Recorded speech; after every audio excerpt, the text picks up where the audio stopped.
Hello बच्चों, कई बच्चों के कमेंट आ रहे हैं कि फिजिक्स करने में, क्योंकि 21 तारीख को फिजिक्स का आपका पेपर है, क्लास 12 बोर्ड्स की बात कर रहा हूं, और आपकी फिजिक्स में तैयारी बहुत ढीली है। जो बच्चे पढ़ भी रहे हैं वो बहुत घबरा रहे हैं। तो आपको घबराने की बिल्कुल जरूरत नहीं है। आज मैं आपको बताता हूं वो टॉपिक्स, 30 दिन में 30 टॉपिक करते ही आपका फिजिक्स का मैक्सिमम पोर्शन खत्म हो जाएगा, टेंशन खत्म हो जाएगी। आइए वीडियो को शुरू कर लेते हैं। ध्यान से पूरा वीडियो देखिएगा, जैसे कोई भी टॉपिक आपसे स्किप ना हो पाए। वेलकम टू अरविंद एकेडमी, मैं हूं Arvind sir. Super easy physics के लिए अरविंद एकेडमी चैनल को सब्सक्राइब करना मत भूलिएगा। चलिए स्टार्ट करते हैं। मैं आपको लेके आता हूं पीसी यानी कंप्यूटर की स्क्रीन में। तो ये हम लोग आ गए हैं बेटा कंप्यूटर की स्क्रीन में। चलिए यहां पर मैं चीजें लिखने के लिए पेन को एक्टिव कर लेता हूं, जिससे आपसे मेरी बातचीत बेहतर हो सके। तो 30 डेज 30 टॉपिक्स फिजिक्स खत्म। ठीक, अब यहां पर देखिए, मैं इसको चालू करूं, स्लाइड बदले। ये देखिए अब यहां पर क्या है कि पहले मैं आपसे बात कर लेता हूं मार्क्स डिस्ट्रीब्यूशन की, कि आपकी थ्योरी, न्यूमेरिकल्स और डेरिवेशंस कितने कितने नंबर के आने की संभावना है।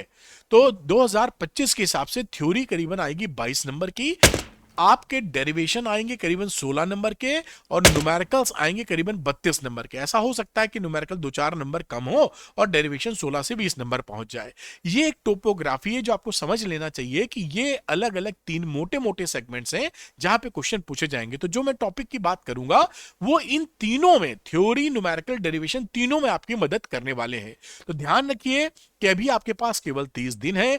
घबराइए नहीं, क्योंकि घबराने से काम नहीं होगा, आपको एक्शन लेना है। मैं हूं आपके साथ, अरविंद सर आपके साथ है। आप दिक्कत बताइए कमेंट सेक्शन में, मैं जान लड़ा दूंगा कि मैं आपको सपोर्ट कर सकूं। तो कहां से स्टार्ट करें 30 दिन में, जिससे कि आपकी बात बन सके। तो आपको स्टार्ट कराने के लिए 30 डेज में 30 टॉपिक्स ये पहले कर लीजिए। ये टॉपिक्स एक्सट्रीमली इंपॉर्टेंट है, आपका काम बनाएंगे। तो चलिए फटाफट टॉपिक्स के ऊपर आ जाते हैं, जिससे आप जान सके कि किन टॉपिक्स को करके आपका काम बनेगा।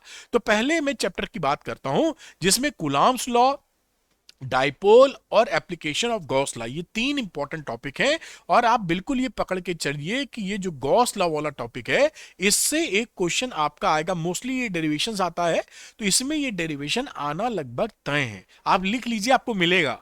ये गॉस लॉ का जो एप्लीकेशन है, या तो इनफाइनाइटली लॉन्ग स्टेट वायर के लिए इलेक्ट्रिक फील्ड निकालने के लिए, या प्लेन शीट के लिए। आप तैयारी रखिएगा, इस पे मिलने वाला है। चैप्टर 2 पोटेंशियल कैपेसिटेंस की बात करें तो इक्वी पोटेंशियल सरफेस, इससे कोई ना कोई क्वेश्चन आपको टपकते हुए दिखाई पड़ेगा। इससे काफी चीज पूछ भी ली जाती है। और ये देखिए मोस्टली न्यूमेरिकल आते हैं इस पे। ये क्या है? Potential energy of system of charges. ऐसे मान लीजिए 3 चार्जेस रख देंगे आपके पास और ट्रायंगल बना देंगे। Q1 Q2 Q3 लिख दीजिए, Q1 Q2 और ये रहा Q3। अब पूछ लेंगे कि इसको असेंबल करने में कितना वर्क डन करना पड़ा, या बता दीजिए इसकी potential energy of the system कितनी है। ऐसे आएंगे, तो इसको आप तैयारी रखिए। न्यूमेरिकल में बहुत पूछा जाता है, पूरा 10 साल के ट्रेंड की एनालिसिस करके बता रहा हूं। एनर्जी स्टोर्ड इन कैपेसिटर, इसका डेरिवेशन कोर्स में नहीं है, लेकिन एनर्जी स्टोर्ड कितनी होती है कैपेसिटर में, इसके ऊपर सवाल आपके बनते चले जाएंगे। चैप्टर नंबर 3 की मैं बात करूं तो यहां drift of electrons and resistivity, यानी जो एक डेरिवेशन है ड्रिफ्ट वेलोसिटी का, जो वीडी को आप डेराइव करते हैं, वो डेरिवेशन बहुत ज्यादा इंपॉर्टेंट है। और जो न्यूमेरिकल्स आते हैं वो I is equal to n e A v d वाले पे ज्यादातर न्यूमेरिकल्स आते हुए आपको दिखाई पड़ेंगे। ये रेजिस्टिविटी के ऊपर भी काफी सवाल आपसे पूछे जाते हैं, तो डेरिवेशन न्यूमेरिकल दोनों ही इंपॉर्टेंट हो जाता है। ये बहुत इंपॉर्टेंट है, टेम्परेचर डिपेंडेंसी ऑफ रेजिस्टिविटी, यानी कहेंगे कि टेम्परेचर को हमने 20 से 50 डिग्री कर दिया है, उसकी नई रेजिस्टिविटी बताइए। This is extremely important. अधिकतर आपको इसमें न्यूमेरिकली आते हुए मिलेंगे, बहुत इंपॉर्टेंट है। अक्सर 4 सालों में 3 बार पूछा जाता है, ये हालात है इसके। किरचॉफ लॉ इंपॉर्टेंट है ये, इसको तैयार रखिएगा, इस पे भी न्यूमेरिकल बनते ही हैं।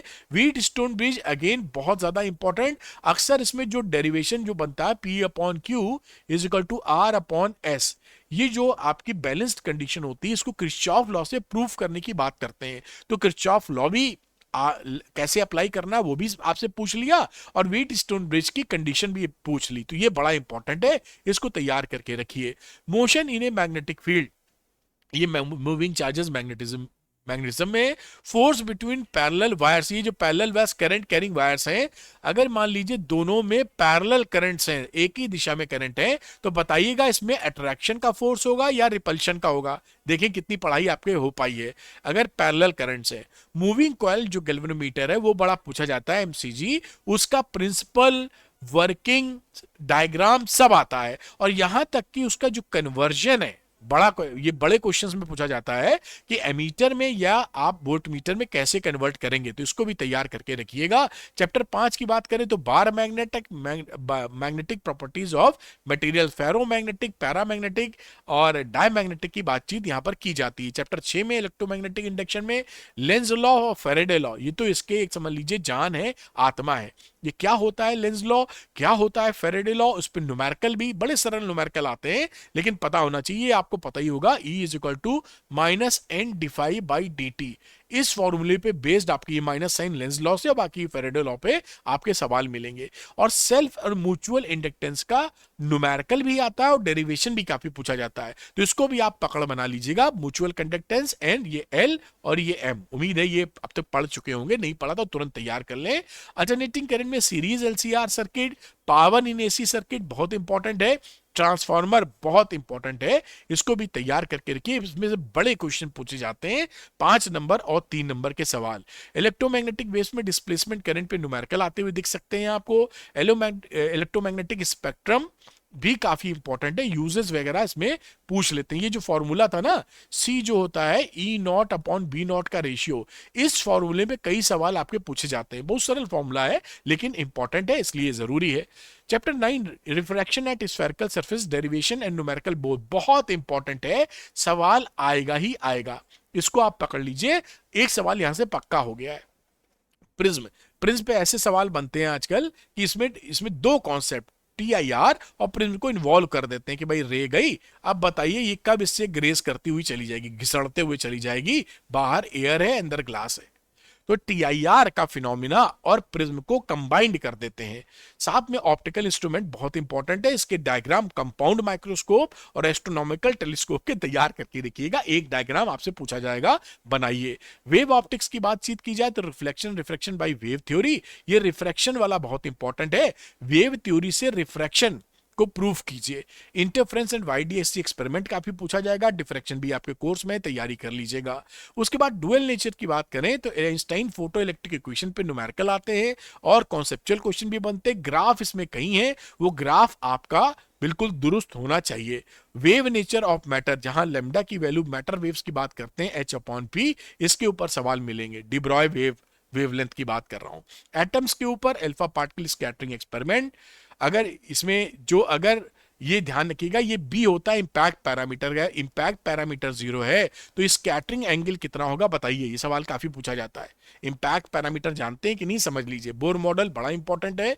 फिर न्यूक्लाई की बात करते हैं, mass energy and B N curve, तो ये जो बाइंडिंग एनर्जी पर न्यूक्लियन वाला कर्व है वो काफी बनाने को आता है, उस पर आपके सवाल भी आते हैं। न्यूक्लियर फोर्स की प्रॉपर्टीज को पढ़ लीजिएगा। न्यूक्लियर फोर्स जो होता है वो नॉन सेंट्रल फोर्स होता है, ध्यान रखिएगा। न्यूक्लियर एनर्जी भी आपको तैयार होनी चाहिए। सेमीकंडक्टर की बात हम लोग करें तो पीएन जंक्शन बहुत इंपॉर्टेंट है। सेमीकंडक्टर डायोड उसी पीएन जंक्शन को बोलते हैं। ये कहते हैं ये लोग कि पीएन जंक्शन बनते वक्त कौन सी दो प्रमुख घटनाएं होती हैं, डिफ्यूजन एंड ड्रिफ्ट करंट, तो ये आप पकड़ के रखिएगा। डिफ्यूजन एंड ड्रिफ्ट करंट कैसे क्या है और कैसे फ्लो होती है किस डायरेक्शन में।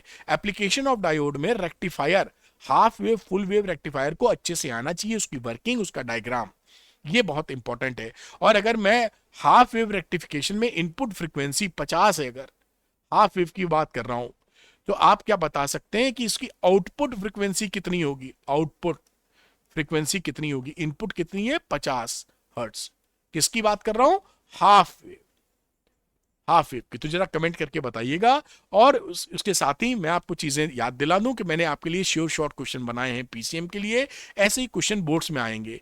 पीसीबी के लिए ऐसे ही क्वेश्चन बोर्ड्स में आएंगे, ऐसे ही क्वेश्चन बोर्ड्स में आएंगे। क्यों बोल रहा हूं, क्योंकि पिछले 10 साल की ट्रेंड एनालिसिस पर बेस्ड है और मेरे 25 साल का टीचिंग एक्सपीरियंस इसमें लगा हुआ है।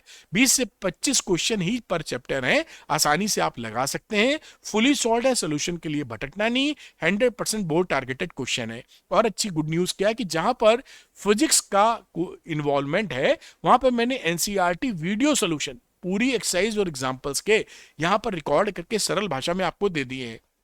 श्योर, क्योंकि बिना क्वेश्चन लगाए तो आपका काम बनेगा नहीं। श्योर शॉर्ट क्वेश्चन लगा के अपने रिजल्ट को श्योर शॉर्ट कर सकते हैं आप। तो जो बच्चे लेना चाहते हैं sure short question, Arvind academy app को डाउनलोड कीजिए, उसके स्टोर सेक्शन में जाइएगा, वहां पर कई सारे आपके लिए हेल्पफुल कोर्सेज मौजूद हैं। श्योर शॉर्ट क्वेश्चन भी वहीं दिखेगा और लेकर अपनी पढ़ाई को नेक्स्ट लेवल पे ले जा सकते हैं। Thank you very much for watching this video. Arvind academy channel को सब्सक्राइब करना मत भूलिएगा। टॉप क्वालिटी कंटेंट फिजिक्स का और सुपर इजी लैंग्वेज मिलेगी अरविंद एकेडमी में। Thank you, good luck to you, bye बेटा।